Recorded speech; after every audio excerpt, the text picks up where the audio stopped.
So good to see you, Gina. Morning. Good to see you, Luke. How are you? Yeah, very good, thanks. Very good. So today's on elevating our leadership with empathic listening. And so I would love to ask you just straight away, what is empathy or why is empathy important in the workplace? Sure. So, empathy really is um, the act of understanding the message and as well as the feeling behind it. So, it's kind of feeling along with a person as opposed to feeling sympathy where you're feeling for the person. So, Mhm. empathy and communication is when we listen actively to understand their thoughts and the meaning and the feeling behind it. So Mm. it is important in the workplace because it helps us build that connection with others that we're working with our teams, with our leaders, with our um, the people we're working with, our clients. So not only within the organization, but also our customers, our colleagues that we're working with outside the organization. So, if we can build trust, if we can build that connection, then we can move on to do other things like, solve problems or, come up with new ideas, exchange ideas. So, Mm. that's why it's important. And it's also one of those behaviors that allows us to satisfy that connection well-being requirement. So we know that psychological well-being relies on connections with others. So empathy is a way for us to that, to develop that. Yeah. Yeah, because communicating with just words alone is it's only half the picture, isn't it? So Mhm. to really connect with someone, we need to actually have that care, empathetic care. What are some of the mindsets that you see in people that hold them back from being good empathetic listeners? Because Mm. what I have seen in my experience is the mentality of, "Oh, I kind of know it all already," or that's kind of, I don't have time to listen. It's just give me the just give me the words or whatever you're saying, and it's just they're just quick, and they look. I think they look past the benefit of slowing down and actually listening properly, listening with their body.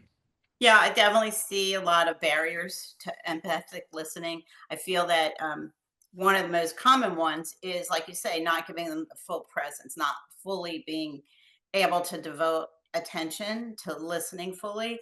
Um, Mm, or when someone is trying to convey a feeling, maybe their words aren't really coming across, and if you're not really listening to understand the feelings behind it, you may not be getting the full message. So that would mean, you're hearing the words, but maybe the person isn't really expressing themselves very clearly. And if you're not listening mhm, empathically, you're not eliciting more of that information from them and mm, getting the feeling behind it, which is part of understanding it. Not only the cognitive words that are being said, not only that content, but also the sentiment behind it. That's the key piece for empathy. So if we're rushed or if we're really don't want to hear it, that's probably not the time to have the conversation. Maybe we, reschedule or try to get to a point where we can give them that full attention that would be necessary to really promote that understanding. And that's really what the goal is to mm, understand, right? So any barriers, distractions, not being fully present, not really caring. I mean, that is a problem. If yeah, a leader doesn't care to hear from others, then maybe that's not the right role for them, right? There's a lot of very competent people who are in a leadership position, but maybe they don't have some of these skills. And so that's one reason we're talking about it today. It's really important to develop. It's a skill. It's not like you are an empathic listener or you're not. These are behaviors, so we can develop them. But we have to first remove those barriers. Like you said, we have to really work at it and practice, really. There's things Mm, we can do to learn these and to execute them. yeah. Yeah. So before we get into some of them skills and how to develop the skills, I would love to get your point of view on the benefits and the meta benefits of developing these empathy skills, Mhm. because I know it's an important part of emotional intelligence. And according to Daniel Goleman's work, which I know you've done a lot of research on, is that's one of the most, if we're trying to get promotions and develop in our career, it's emotional intelligence is one of the key parts of that, right? Yes. So what are some compelling reasons that would make someone want to really develop their empathy skills? Sure. Well, for leaders, one of the biggest problems in the workplace is keeping roles filled, right? Retaining good people. We want to keep our best people. And one way we can do that is to build that connection with those folks, through empathy. When we have to fill a position or someone leaves, you have months of, the position is empty, then you have to recruit, you have to interview, you train the new person on it, onboarding them, they have to get up to speed, so it's literally months of lost productivity, right? So the Mm, costs alone of poor retention is something we need to pay attention to. That's a very, very tangible, practical issue aside from the personal issue, right? So um, we also know that people are more likely to experience higher job satisfaction and stay in their jobs if they have a really good manager or a really good boss, right? So their immediate supervisor is perhaps one of the most predictive factors in whether someone stays in their job. So mm, why not develop other skills that enable us to retain that connection and to develop a connection with the people that we're leading? mhm. Yeah, that's a great point. Yeah. Yeah, coming from a just in my coaching experience, one of the things I learned, which also applies to leadership, is that it's actually a presupposition from NLP they teach, which is uh, when you have a resistance from a client and from the leader's perspective. So when you have resistance from one of your colleagues, it indicates a lack of rapport. Mm. And so learning how to listen empathetically and build that connection can also reduce resistance in your team and allow your team to run more smoothly. Would you agree?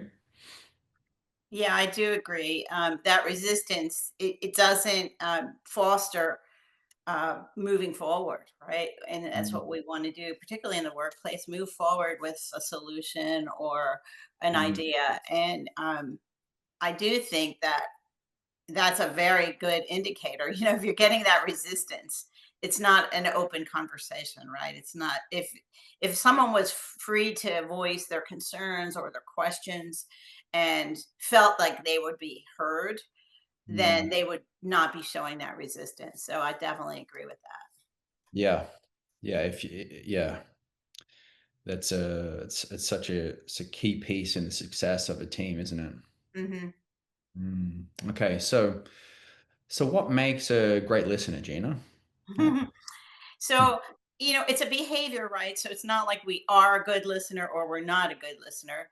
The behaviors involved in empathic listening have to do with participating and expending energy, right? So if we're just hearing a message, we're spending very little energy, and if we're spending any, it's usually because we're directing that energy inward and we're just trying to figure out what we're going to say in response to what someone has said to us. So that's not empathic listening. So the empathic listening behaviors would involve asking questions, making sure we understand the message by clarifying, ask the speaker to clarify and say, what, can you help me understand, or can you explain that further, or tell me more about that. So you're eliciting more information and sentiment and the feeling behind it. So Yeah, these are things we can do. Ask the questions. We can nod and encourage Mm, as the person is speaking. You can, acknowledge what they're saying with an uh-huh or yes, that kind of thing. Shaking your head, that sort of thing. But in being involved, and of course, our body language can influence how well we're listening.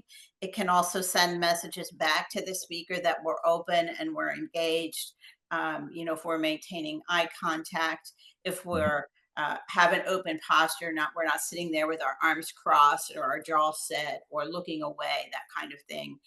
mm, We can practice some of these behaviors mirroring back to what the person says so that it's reflected and they can decide, oh, I didn't really mean that, and so they further clarify. They might say, oh, did I say that? Well, I didn't really mean that, and here's what I meant. So it enables them to hone their message, mm, simply because we've asked for clarification or we've restated it back to them in a way that they get to examine their words and maybe decide that's not exactly what they wanted to say.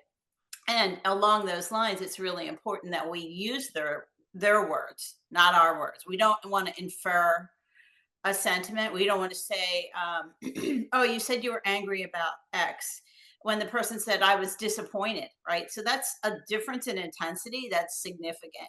So we yeah. don't want to inject our own interpretation of what they said.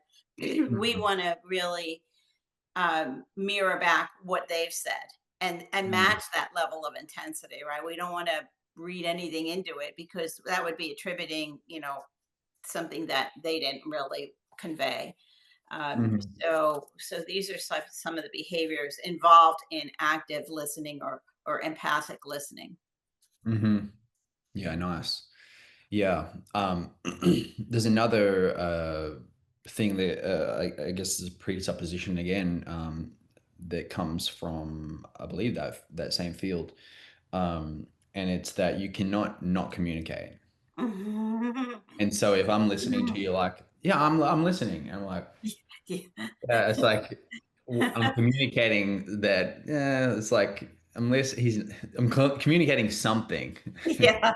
and it's not really probably what I want to be communicating to the other person through my so you actually communicate to the other person through your listening style, don't you?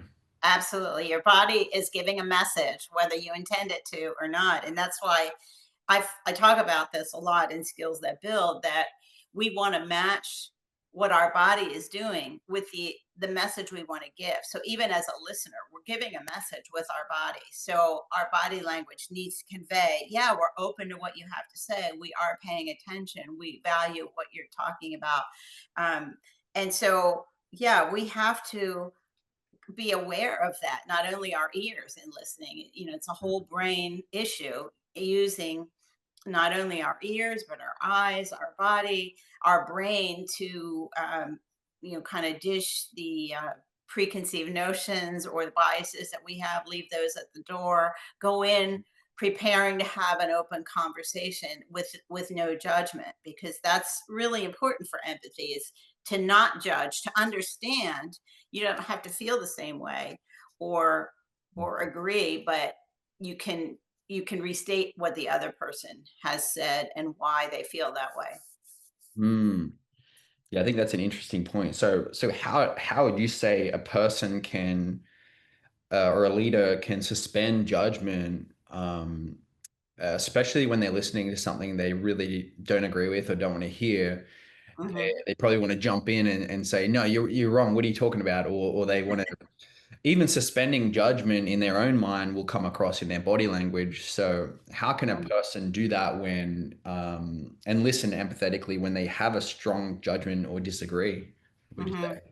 Yeah, so this is probably one of the most challenging parts of listening with empathy, and that is to just take in the message without the emotional reaction.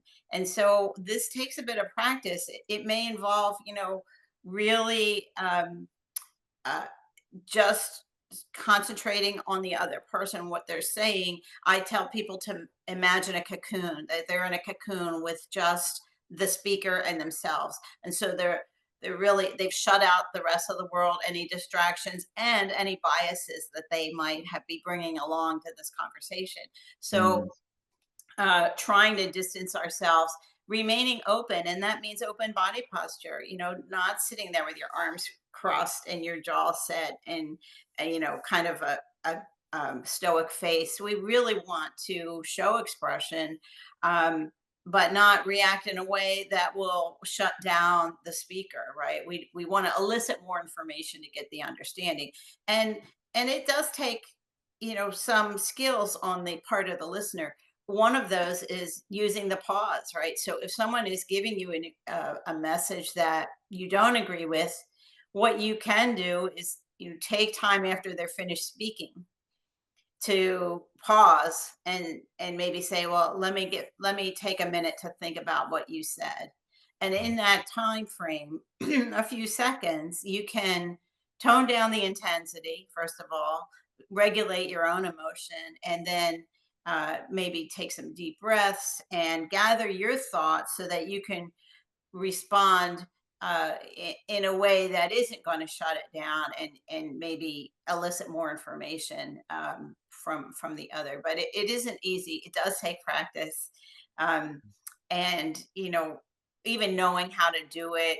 We don't all do it all the time. It's again that whole idea of executing what you know. We talked about that in the last episode, but it does take practice. So pausing, digest the information, trying not to be reactive. We have that vigilance that goes along with our negativity bias, where we're looking out for threats, right? And so if someone mm, starts talking about something that we don't agree with, we start our alerts go up, and we want to try to suppress that in such a way that we can take in the message and not let that be a barrier. mm, yeah. So yeah, this is why I think one of the key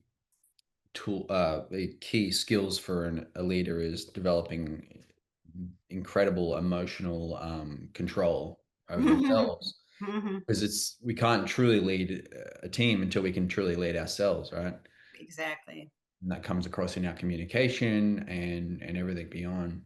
So yeah, so how would you say a leader can balance this empathy Mhm. and maintain connection while also holding one of their team members accountable, and Right. especially when performance needs to change? Hmm. So, part of a conversation and part of empathic listening is participating, right? You're actively engaged. So, what a leader can do is openly discuss, um, some of the issues associated with either the problem that the person is bringing to them, or you know their understanding of the problem and how it might impact others in the workplace. So they might be talking about alternative solutions they might bring forward, or they might try to recognize the barriers. Okay, what's preventing you from doing your job, or what's impacting your performance that I'm not aware of, or maybe you need additional resources. So they can try to draw that out in a bit of a problem solving um, effort. And we see this more in the workplace than elsewhere. But empathic listening doesn't always mean you have to solve the problem. But in the workplace, it generally does require Mhm. some sort of problem solving, right? Yeah. Because that's why we're working, right? We're coming up with a new idea. We're solving a problem. We're creating something. So um, while generally in among two people, you don't necessarily want to go in and try to fix whatever the problem is of someone sharing with you. In a workplace, you might have to do some fixing, but I don't think it's incompatible, right? The idea of being empathic and also um, going for the best performance, right? So your company has goals, your organization has goals, the employee is there for that purpose, right? And so I think the more you understand where they're coming from, the better you can work together collaboratively to bring it all together so that they can help the company achieve their goals and, meet the deadline or make the sale or whatever it is, but meet the performance standards. So I don't think it's incompatible. And I think we know it's intrinsically motivating. If someone feels a connection, they are more likely to be internally motivated towards better performance than Mm, if they're not connected. So empathy goes a long way towards that connection. So the more empathetic you can be, the more connected you'll feel, and this will result in the employee motivating themselves as opposed to you having to dangle a carrot as a leader, and incentivize that performance. yeah. Yeah, it makes me think about some of the leaders I've met out there that really have uh, like the old school style of Mhm, leadership where they instead of it's not about connecting um, connecting in order to influence mhm, because someone is the ability to influence someone is it's so much easier to influence through a genuine connection and um, getting them on the same team and seeking to understand, it's so much easier to influence them. Well, it's easier in the sense that they will gladly do what you say to do, and it'll be a much more cohesive unit. mhm. But it does take a bit more effort than the managers who are just like, I told you to do that because I'm the boss. It's like leading from out of fear, like boss. It's kind of bossing versus leadershiping. Exactly. And I think it's an important distinction because there's one thing to managing the work, managing the project, Mhm. managing the company, and leading. So we can have people who are leaders who are not even in a managerial role, let's say. So I Mhm. think it's important that we have that distinction, that we want to lead, right? We want to be leaders whether we're in that recognized role or not. Yeah, so it's important that we recognize the difference between leading and managing, right?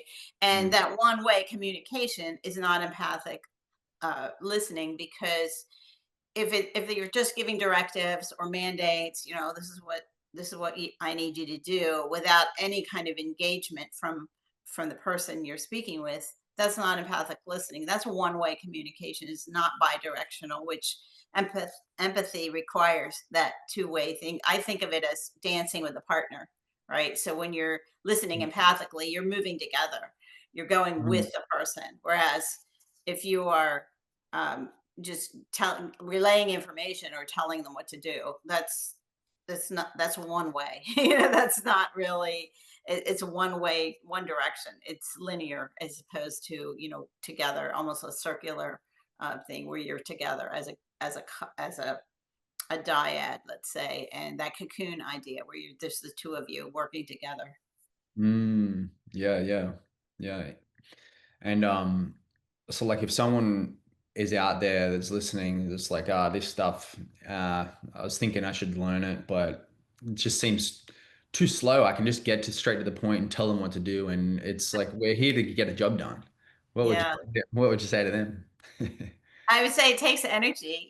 Clearly it's work, right? And some people don't want to put in that extra effort, but it really requires you to work at it. And I think it's a kind of a turning point when someone realizes, yeah, I need to invest time into my people, or into our group, into my work, in order to really elicit the best performance that I can. And so if you're not willing to do that, then your work is going to suffer, or your productivity, your performance will suffer, your team's performance will suffer. Yeah. So it's when a leader recognizes that, I think that's when we start to see the beginning of change, because now they're aware, oh gosh, this is harder than I thought, maybe, and this is going to require me to learn something and practice and get better at.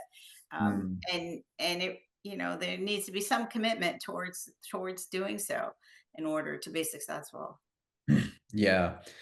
Yeah, I think about it's like what I would say to that leader is that they're just thinking too short term. Right.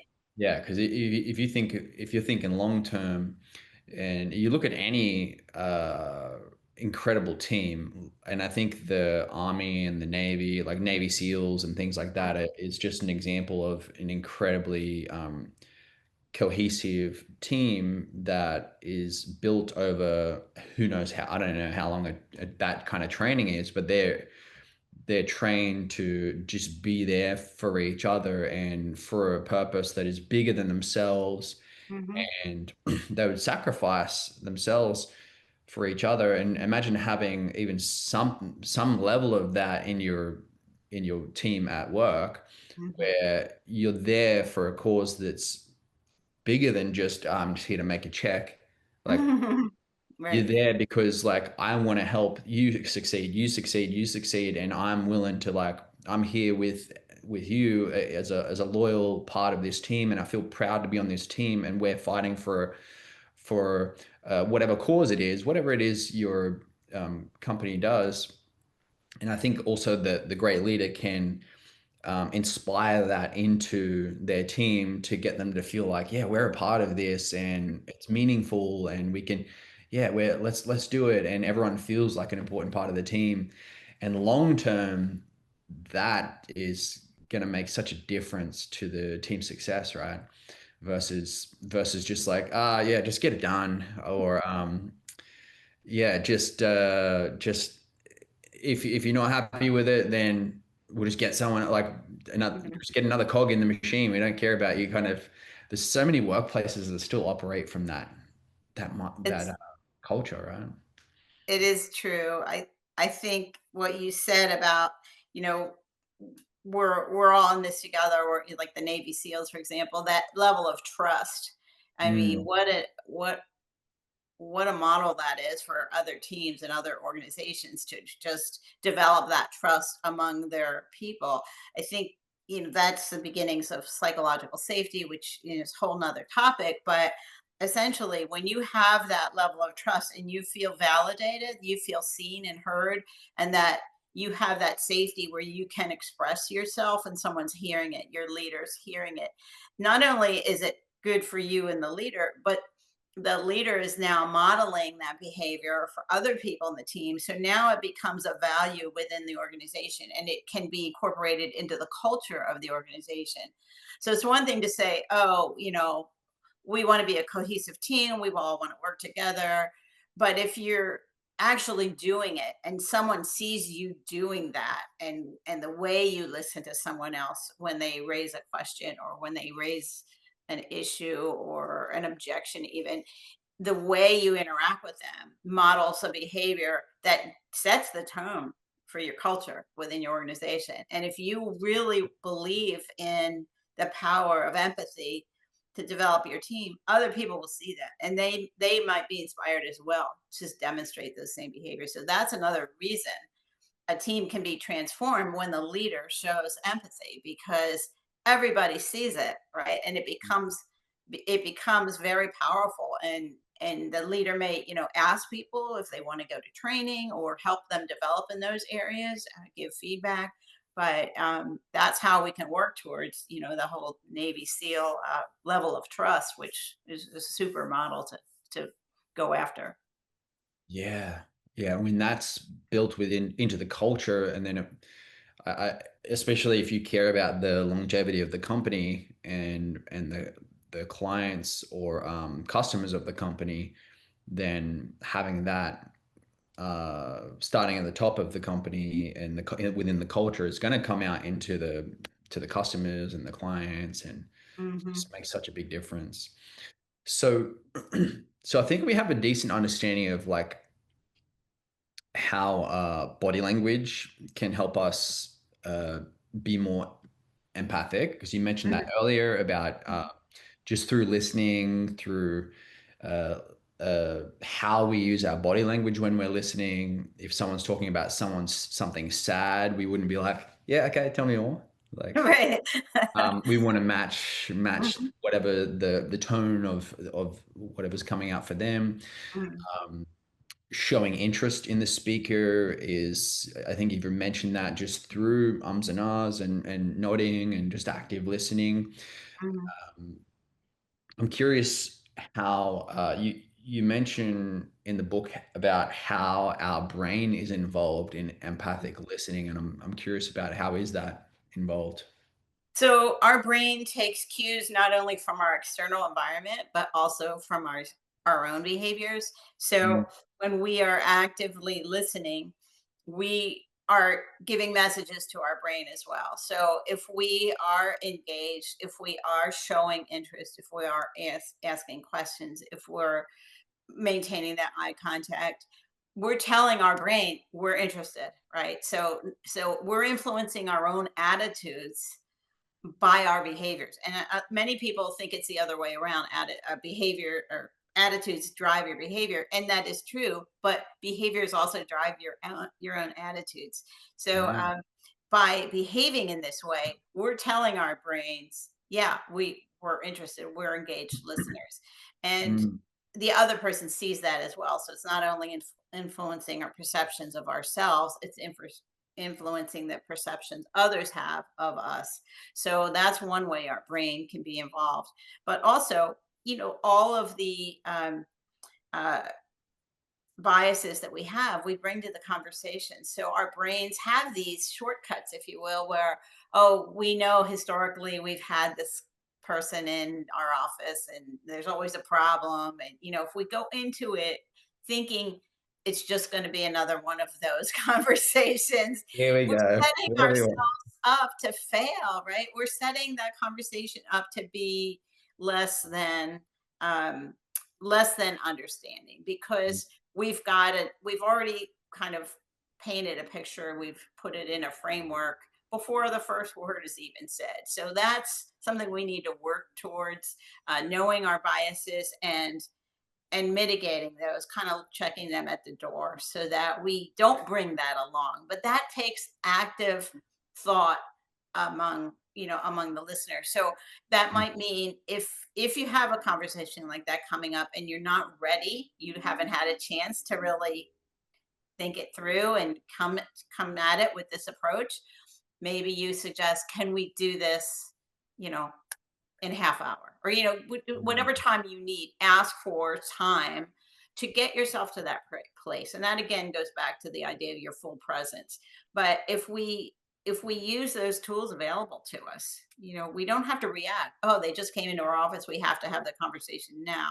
No, you really don't. You can say, okay, I want to talk about this, let's do it, and you set a time.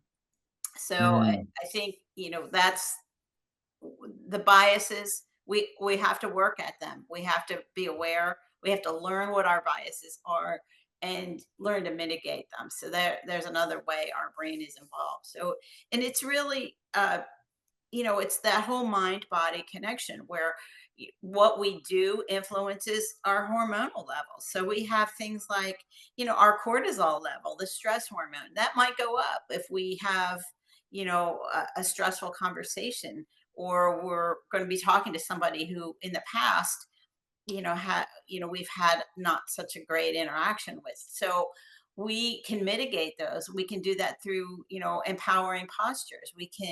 You stand up maybe so that we feel more confident. We could, um, you know, take in some more oxygen by positioning ourselves in an open position with, with our arms away from the body, allowing ourselves to be in the best position to interact with this other person. So yeah, our brain is so involved, and this is where it becomes not just our ears and listening, it's the whole person. It's a holistic way of interacting with someone.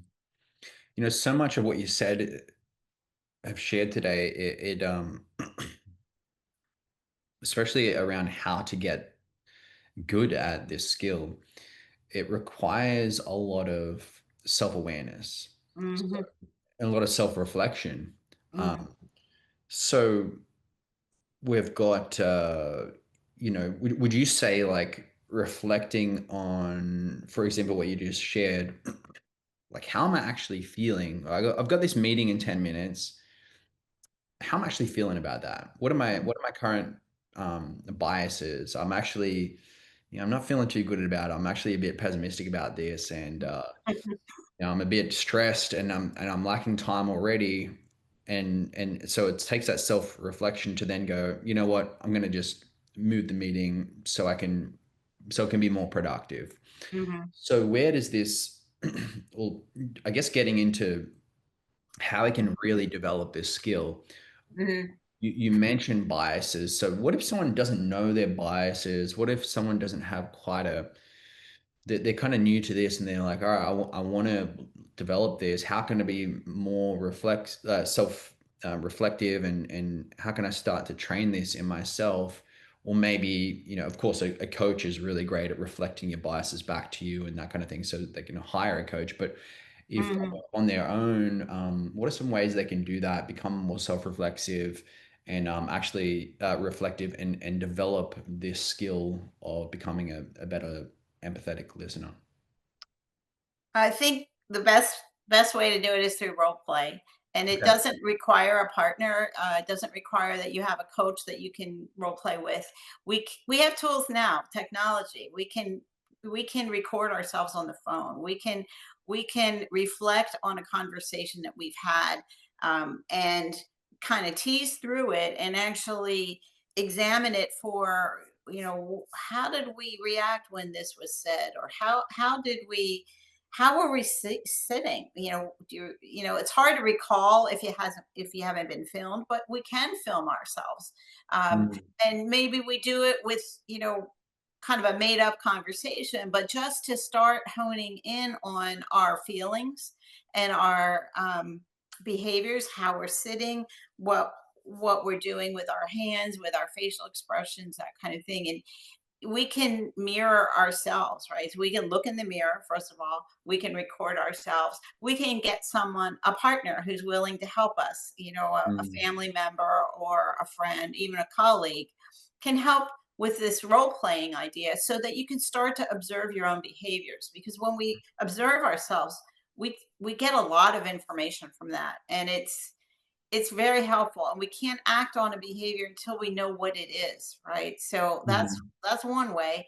The biases are a little less tangible. You can't observe them as well, but the byproduct of those biases might be you tense up before a conversation, or you don't take the call, or mm, I, I see this a lot with leaders. They anticipate an issue coming from an employee, and they get the phone call and they're holding the phone out, you know, away from their body, and like physically distancing themselves from the other person. And so, like, mm, this is so telling. And so, what I would say to that is, stand up, take the call, like stand up so you're better physically prepared to, mm, manage that. If you're expecting an affront of some sort, maybe the person comes at it very harshly, or, you're expecting them to vent, that kind of thing. Be ready to absorb that. And that requires a little bit of effort. So I always suggest in those kinds of phone calls, stand up. You're in a better position than if you're seated, right? you're mhm, you're empowering yourself, because mhm, again, we want to be um respecting not only the speaker but ourselves as a listener, right? So we want to be prepared to fully take in the message, and not disrespect our own boundaries, let's say. mhm. Okay. Okay, nice, nice. Yeah, so that's a simple practice that someone can do, is be aware of their body language. So if they're sitting there and taking calls like this, they might want to get up and just at least, yeah, bring their posture up. One thing I know that helped me when I was younger, to develop these skills, is just being conscious of it throughout the day whenever I had a conversation, even if it Mhm. was with the cash teller at the or cash register person.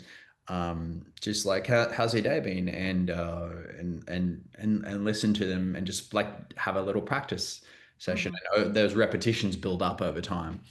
Um, and it really, yeah, really develops quickly. And so I guess like the last question for you is, what are some of you've mentioned some of them already, but what are some more simple daily micro practices that the listeners can use to really strengthen this empathetic listening?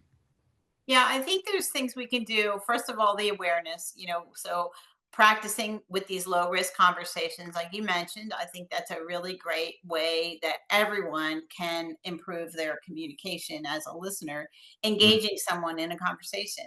And mm, if it is with the coffee shop clerk or whoever, you're still practicing those same skills, but there's less at stake, let's say. So that's one way. But one thing I would say is to look for patterns in our responses. So if we can observe a pattern, then we can decide: do we want to continue with that behavior, or do we want to generate something more desirable? Another way of doing that, an alternative that's more would better show that empathy. So identifying them and deciding what might be a better alternative, and then working towards enacting that alternative behavior. So what's this an will go ahead. Sorry, I was going to just say, what's an example of a pattern someone might see in their communication? So one example might be when someone immediately responds, right? So It's almost noticing. like a tennis match. A person speaks and then the listener responds. So immediate that there's not even any reflection. It's Mhm, because they're formulating a response while the other person is speaking. And we're doing that. We're missing some of the message. When we're mhm, formulating our response, we might miss words that are being said. We might miss facial expressions from the listener. We might miss their body language. So we're missing cues that would enable us to take in the full message. So when we're when we're not doing that, when we're just listening actively and we're inquiring and summarizing and reflecting back to them, we're not thinking about our response. We're just taking it in. So then after they're finished speaking, that's when we can think about it, even say, give me a moment, or, take a few seconds before you actually respond. So that's one example. I feel like that's probably very common. People think they have to be ready to answer right away. And sometimes that results in a pat answer, right? It's not really a thoughtful answer. So we want to come back with something thoughtful that reflects mm, our interest in what they've said. So that would mm, be one.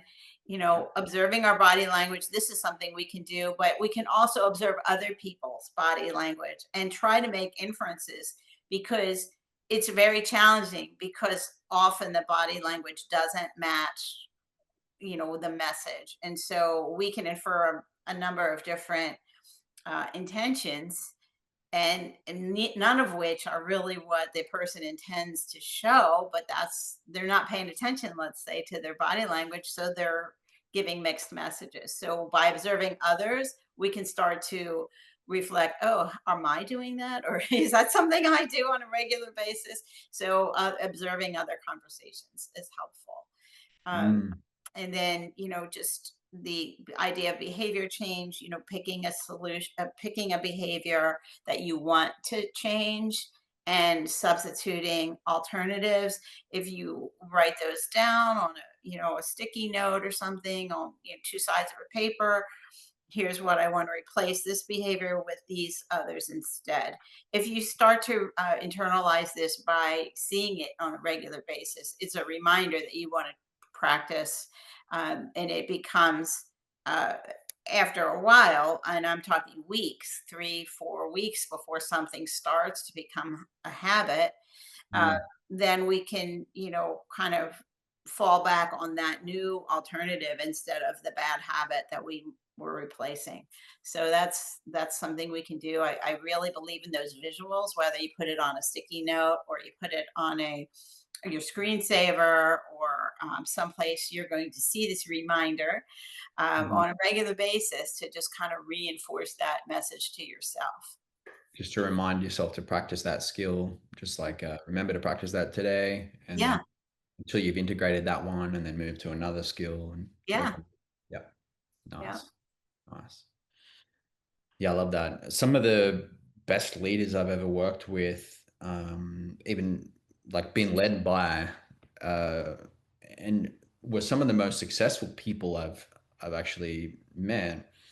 And in the way they listened to my perspectives, even when I was quite young and my opinion was probably very low quality, they still took the time to go, yeah, okay, and even if they were pretending, it inferred to me that they respected my view, and it really mattered a lot to me, and it made me feel closer to them. Like it made me really like, oh, this person actually respects my opinion, and uh, they clearly they're not just like brushing past it. They're clearly way more successful than me, but they're still willing to go, okay, yeah, and then they're like, all right, yeah, and they think it through at the very least, Mhm, and it just infers so much.